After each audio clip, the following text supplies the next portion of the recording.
अब ये बेचारा किसान जाए कहाँ पर? ये सरकारें क्यों नहीं सोच रही? सरकारें इसलिए नहीं सोच पा रही है कि इस देश में किसान न्यूनतम हो गए हैं। बाकी सब तथाकथित किसान हो गए हैं जो सरकार के साथ ही खड़े रहते हैं, उनके आर्थिक हितों को देखते हैं। वो किसानी से कोई लेना देना नहीं उनको, हो तो ठीक है, नहीं हो तो ठीक है, उनके सबके साइड बिजनेस चल रहे हैं। एक किसान जो है वो समर्पित योद्धा जो है, जो सिर्फ खेती पे डिपेंड है, उसकी आवाज़ को कोई सरकार नहीं सुनती है, कोई भी सरकार। बहुत क्लियर है ये जो डबल इंजन की, ट्रिपल इंजन की कोई सी भी सरकारें कहीं कुछ भी नहीं सुन रही हैं। ये पीड़ा है किसान की इस देश की। इसलिए हम देश के प्रधानमंत्री और हमारे मुख्यमंत्रियों को बहुत विनम्र शब्दों में अपील करते हैं कि आप ये मेले नहीं लगाएं, किसान को खैरात नहीं बांटें। किसान को खैरात नहीं चाहिए, ज्ञान चाहिए, और ज्ञान अपनी नीतियों से दीजिए। आप अपनी नीतियों को ठीक कीजिए।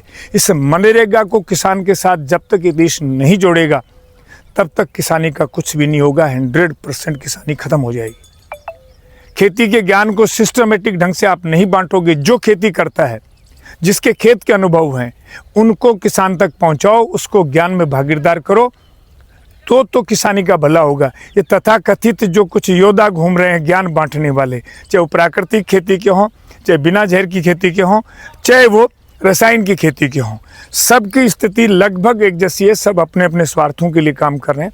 सब अपने जो है 2 रुपये बढ़ाने के लिए काम कर रहे हैं।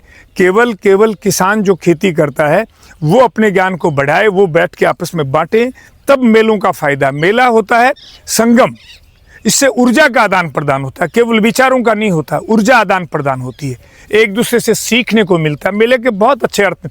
हमारे पूर्वजों ने मेला लूटने के लिए, कसोटने के लिए और जो है ये गुंडागर्दी करने का साधन नहीं बनाया था। हमारे मेलों के पीछे लॉजिक था, परंपराएं थी हमारी कि एक दूसरे से मिलेंगे। तो जब भी आप देखें, कभी किसी हॉस्पिटल में आप गए हों किसी बीमार आदमी से मिलने के लिए, तो आपको लगता है कि शाम को जब घर आते हैं तो एक थकान होती है।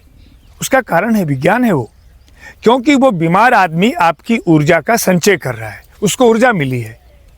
तो इसीलिए हमारी परंपरा की जब कोई मांदा पड़ता था, बीमार पड़ता था, तो हमारे रिश्तेदार, मित्र, परिचित सब उससे मिलने जाते थे, जिससे फ़ायदा ये होता था कि उसमें ऊर्जा ट्रांसफ़र होती थी, उससे ऊर्जा मिलती थी, वो आदमी निरोग हो जाता था। आप प्रयोग करके देख लें, जिनके यहाँ कोई हॉस्पिटल में मिलने वाले नहीं आते हैं, जिनके यहाँ मांदा पड़ने पे, बीमार पड़ने पे घर पे रिश्तेदार, मित्र मिलने नहीं आते हैं, वो आदमी बहुत धीरे तरीके से ठीक होते हैं।